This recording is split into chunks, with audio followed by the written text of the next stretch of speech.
राक्षसी प्रवृत्ति आ गई, इतनी ज्यादा घुस गई है, उनको समझ में ही नहीं आ रहा है। पुत्रश्चोत्पादने दक्षा अदक्षा मुक्ति साधने पंडितास्तु कलत्रेण रमन्ते महिषा इव, ये दशा हो गई है। विपत्ति आती कब है जानते हो? विपत्ति भी आने का कारण है क्या? अरे जा को विधिना दुख लिख दीन्हा, वाकी मति पहिले हरिलीन्हा, मति जाएगी। विवेक के बिना सुख नहीं मिल सकता है। और विवेक कैसे प्राप्त हो? देखो, एक बार भाग्य में और विवेक में शर्त लग गया। भाग्य कह रही है कि मैं बड़ी हूं, विवेक कहा मैं बड़ा हूं। अरे कहा नहीं, मैं जिसको चाहती हूं, दरिद्र हो तो करोड़पति बना देती हूं। कहा जब मैं चाहता हूं तब बनता है। कहा चलो देख लें दोनों। तो भाग्य ने देखा कि एक गरीब आदमी जा रहा है, तो विवेक से कहा देखो अब इस गरीब आदमी को मैं राजा बना रही हूं। कहा बनाओ। तो भाग्य ने ऐसा किया कि जो मिट्टी का टुकड़ा है वो सब हीरा मोती जवाहरात बन गया, उठा लेगा, ले लेगा, धनी हो जाएगा। और उसके मस्तिष्क से विवेक हट गया। तो आदमी वहां सोच रहा है कि अंधा लोग कैसे चलते हैं, जरा महू अभ्यास करें कि कभी मान लीजिए आंख फूट ही जाए तो कैसे चलना पड़ेगा, जरा अंदाजे तो। अब अखियां बंद करके चलना शुरू कर दिया। तो भाग्य ने कहा भैया बचाओ, नहीं तो कहीं कुआं में कूद के मर जाएगा। विवेक भैया, विवेक बिना विवेक का नहीं हो सकता। अच्छा विवेक होता कहां से है? ध्यान देना, आजकल लोग कथा श्रवण करने जाते हैं तो यहाँ की बात तो नहीं कर रहे हैं, लेकिन कई लोगों को समझ में आता है कि इतना समय तो फालतू ही चला गया। और वास्तव में प्यारे, कथा का जो समय आप श्रवण करते हो, इसी समय का वास्तव में सदुपयोग हो रहा है और सारा समय फालतू जा रहा है। ये समय सदुपयोग हो रहा है, लेकिन हम लोग उल्टा करते हैं। कथा वाले समय को मान लिए, अरे यार क्या करें, 3 घंटा से जाके कथा में बैठे रहेंगे, बाबा अपना सब सुना देंगे, सुनाते क्या करें। श्री शिव महापुराण में आया है कि कथा में, भगवान की कथा में तन्मयता के साथ जितनी देर तक कोई आदमी बैठा रहता है, उतनी देर तक उसकी आयु घटाई नहीं जाती है, उतनी आयु उसकी बढ़ जाती है। हमारे साथ तो प्रत्यक्ष घटना घटी हुई है। हमारा आयु रेखा समाप्त हो चुकी थी, एक कथा बचा लिया है। हमारा नहीं, इस दुनिया का कोई भी हो, कथा से जुड़ेगा तो निश्चित है कि उसका उतना समय बढ़ जाएगा। उसका वैज्ञानिक कारण भी है।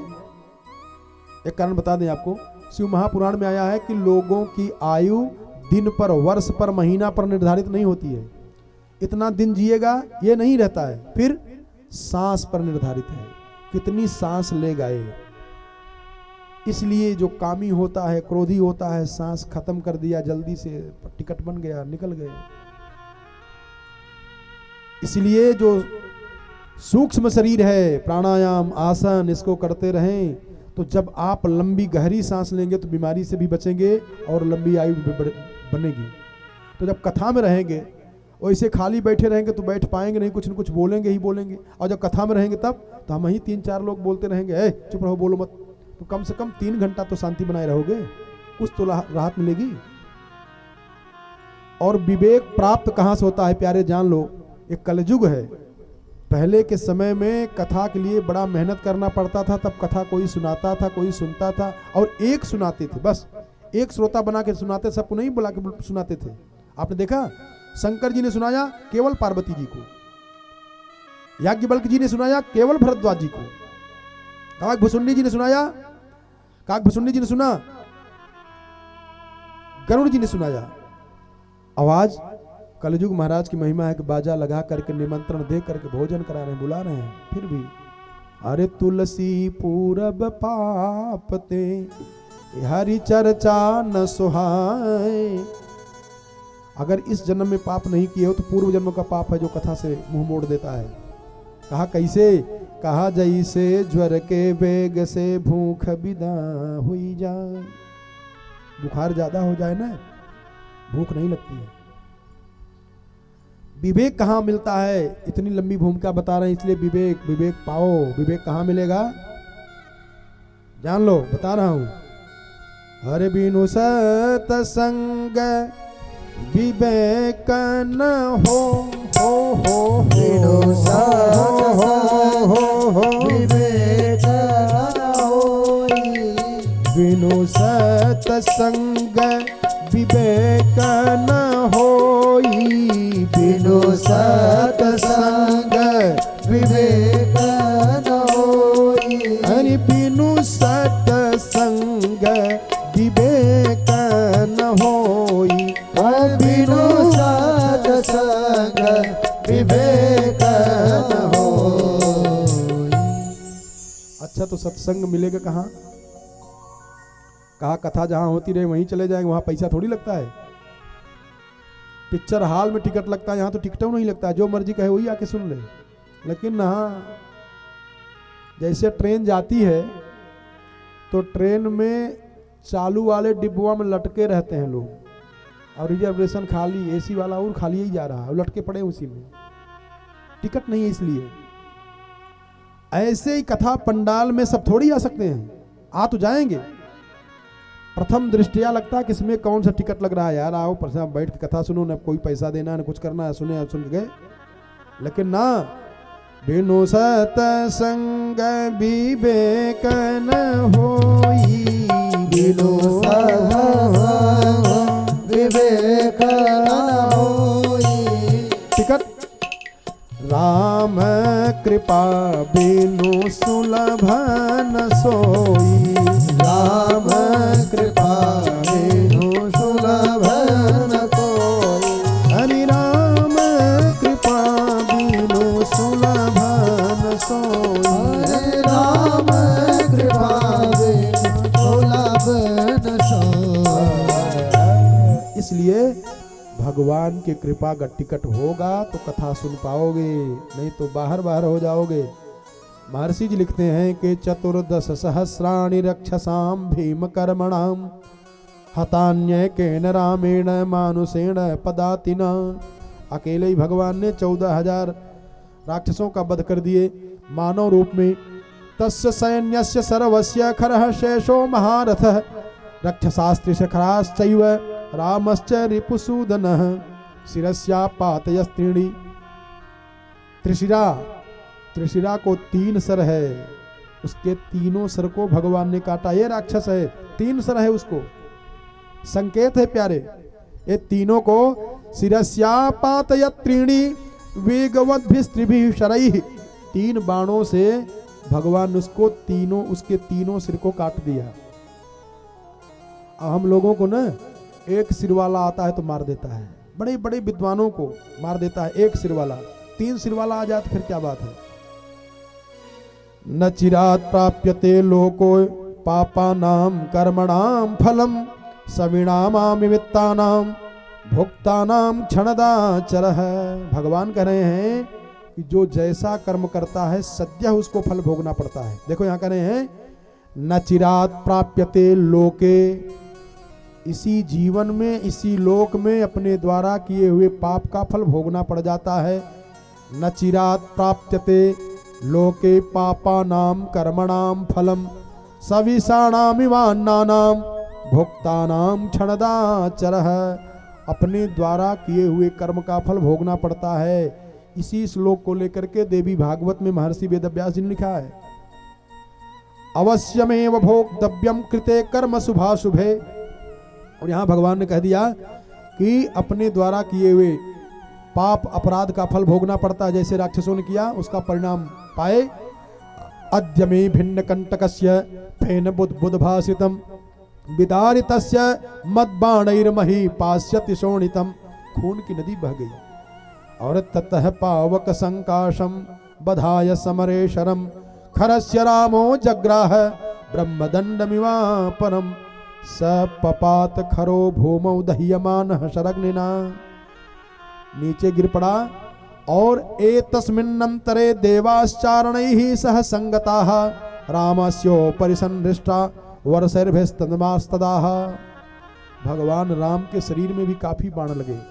14,000 सेना बाण मार रही है तो भगवान ने ऐसा लीला किया कि इनको भी दिखाए लगी है चोट। लेकिन फिर भगवान ने कहते हैं कि धनुष को गोला करके इतने जोर से मारे कि चारों तरफ भगवान यहाँ देखता है, जिन राक्षस को दिखाई दे लगता था कि भगवान राम मार रहे हैं, भगवान राम मार रहे हैं। और जितने भी राक्षस थे सब के सब धराशायी हो गए, कोई बच नहीं पाए। ये भजन के माध्यम से भी भगवान की प्राप्ति कर सकते थे, लेकिन ये मारे गए क्यों? कामनी का जो चक्कर पकड़ा है इनको। हरी ढलती गई उम्र भी, हम चाहते कि होवे हरि की उपासना। ये मजबूरी है, हर आदमी चाहता है, ये कथा से ही बन पाएगा क्या? अरे हम चाहते कि होवे हरि की उपासना, दिन रात मगर वासना चलती चली गई। दिन रात मगर वासना चलती चली गई। हम चाहते कि होवे हरि की उपासना, हम चाहते कि होवे हरि की उपासना, दिन रात मगर वासना, दिन रात मगर वासना चलती चली गई। दिन रात मगर वासना चलती चली गई। ठहरी नहीं ये उम्र भी चलती चली गई। ठहरी नहीं ये उम्र भी चलती चली गई। ठहरी नहीं ये उम्र भी ढलती चली गई। ठहरी नहीं ये उम्र भी ढलती चली गई। ठहरी नहीं ये उम्र भी ढलती चली गई। ठहरी नहीं ये उम्र भी ढलती चली गई। आदत पुरानी लीक के, आदत पुरानी लीक के चलती चली गई। आदत पुरानी लीक के चलती चली गई। ठहरी नहीं ये उम्र भी चलती चली गई। ठहरी नहीं ये उम्र भी चलती चली गई। ठहरी नहीं ये उम्र भी चलती चली गई। ठहरी नहीं ये उम्र भी, ठहरी नहीं ये उम्र भी, ठहरी नहीं ये उम्र भी। ये जीव की दुर्दशा है, चाहता है भगवान की प्राप्ति हो जाए, दिन रात मगर वासना। हम चाह रहे हैं कि उपासना हो, लेकिन उप जो है हट जा रहा है, वासना पकड़ के धर रही है। अरे हम चाहते कि होवे हरि की उपासना, लेकिन ये दिन रात मगर वासना छलती। भगवान ही बचाएं, कौन बचा सकता है? इसलिए अतो नृलोके ननु नास्ति किंचित चित्तस्य शोधाय कलौ पवित्रम अघौघ विध्वंसकरम तथैव कथा समानम भुवि नास्ति चान्यत। इसलिए भगवान की परम पावन मंगलमयी कथा में अपने मन को लगा लेना चाहिए, ये बचाएंगे। कहते हैं ततस्तोतम राक्षसंघर मर्दनम सम्यपोज्यमानम मृदतोस्मनिभिः पुनः प्रविश्य जमुदान्वितानाम बभूव हृष्टा जनकात्मजा तदा। भगवान ने जब 14,000 राक्षसों का खरदूषण तीसरा के साथ सबका वध किए, तो तब लक्ष्मण अरे सीतई ही लई आए और प्रभु पद परस हरस उर लाए। सीता चितव श्याम मृदु गाता और परम प्रेम लोचन नय घाता। फिर यहां से एक राक्षस गया जिसका नाम है अकंपन।